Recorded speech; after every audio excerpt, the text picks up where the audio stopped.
মেয়েটার এখনও আসার নামগন্ধ নেই। ঘড়িতে এদিকে 4:30 বাজে, স্কুল ছুটি 3:30, এখনও পাত্তা নেই। মহারানীর এখন আসার সময় হলো? দাঁড়া, ওখানে ওখানে চুপ করে দাঁড়াবি।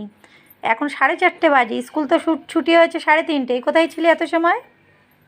কোথায় ছিলি? নিশ্চয়ই পার্কে ছিলি।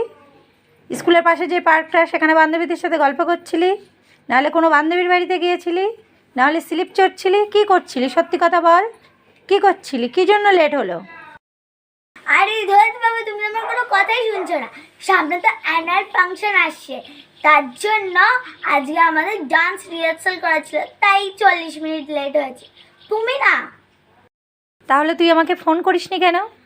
আরে তোমার তো ফোনে ইনকামই নেই, তুমি তো টাকা ভাড়ানি, সবসময় কিপটেমি করো। হ্যাঁ, তুই আমাকে কিপটে বললি?